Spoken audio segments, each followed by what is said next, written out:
Good afternoon, my name is Jane Satchwell. I'm the principal of Chelsea Heights Primary School, and this afternoon we're speaking to Dylan Wiliam about his book Embedded Formative Assessment. Good afternoon, Dylan. I was just wondering if you could let me know how you describe the book to someone who hasn't yet read it. The book is the result of a 35-year journey for me. I started out as a teacher and I was really interested in making my teaching more responsive to the needs of the students. Over time I left school teaching. I then became a university teacher trainer, did research, but always at the back of my mind has been this idea that we can actually make a better job of making our teaching more responsive to the needs of our students. So what I've done in the book is really to come up with 5 strategies that are at the heart of making teaching meet students' learning needs better. First of all, sharing with them where we're going in the learning, sharing the learning intentions with the students. Second, finding out where the students are. Before you try to teach them anything, find out what they already know. Thirdly, giving feedback that actually moves their learning forward. Feedback shouldn't look backwards at where the students have come from.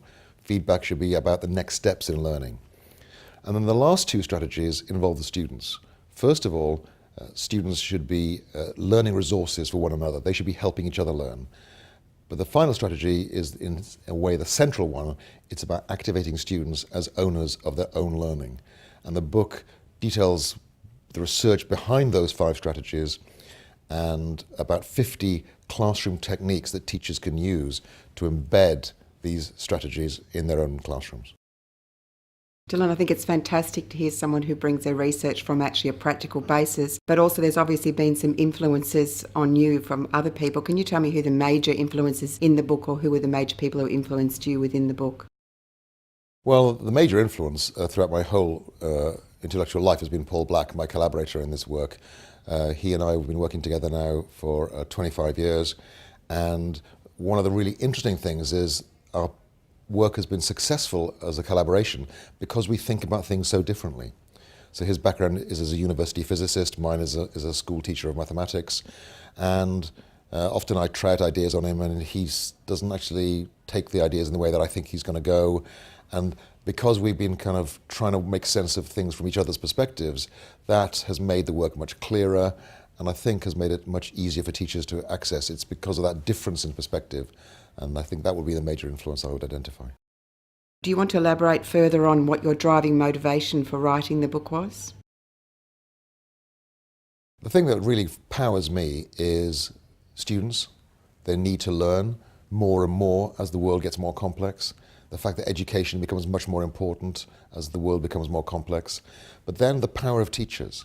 The thing that's really been very exciting over the last 10 years is our understanding of how much of a difference really great teachers make.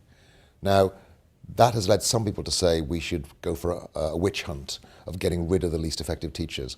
And my view is that's completely the wrong approach. What we should be focusing on is helping every teacher do a better job day in, day out. Not because they're not good enough, but because they can be even better. And I see this book as a help to teachers to think about in what kinds of directions they would like to develop their practice. What do you see as the main benefits for educators when they're reading your book? What I hope I've achieved in the book is, first of all, to get teachers to understand how difficult it is to change practice. And the book is accepting of the fact that teaching is an extraordinarily complex task. There can never be any clear, simple set of guidelines about how to go about it. Each teacher needs to find their own way of taking new ideas and incorporating them into their practice. By the work I've done in looking at research, I think I've begun to pull together some important ideas about what works in teaching. But I think the most important work I've been doing has actually been following behind the best teachers. Most people assume that research leads practice, but in education it doesn't. I see my job as following behind the best practitioners, looking at what they do, trying to make sense of what they do, and maybe also filtering it through some research ideas so that it can actually be more easily applied by other teachers. So I see my job as effectively a broker. I follow behind the best practitioners, make sense of what they do, and then through the book share it with other teachers. I'm really interested to know how you feel that your book can contribute to supporting the challenges of school improvement. I think for me, the one thing that has to happen is that everybody in teaching needs to accept that it's such a hard job, such a complex job, that you never get any good at it. teaching is the most difficult job I've ever done. It's much harder than running a university, which I've also done. And the great thing about it is you never get any good at it. You can always improve. So for me, the book is helpful if it helps people realize that every teacher can improve. Whether you've been teaching a week or 20 years, you can still always get better. It's what makes it the best job in the world, because you never get any good at it. And the important thing then is focusing your work on what can I change about my teaching that's going to make the biggest difference to my students. Any teacher can try out new ideas, but the danger is we spend a lot of time trying out new ideas that don't help our students. Given that schooling is a one-shot deal for our students, we need to be really picky about the kinds of things that we work on, because otherwise we might waste time on things that aren't going to help our students.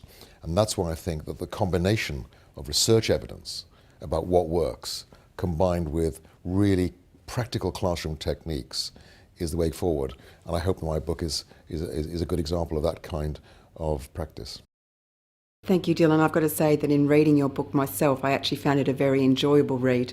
I read a lot of things that support my role in education that are helpful but tedious. I think that balance you have of the practical with the theory was a very enjoyable read and very helpful. And thank you for your time. You're very welcome.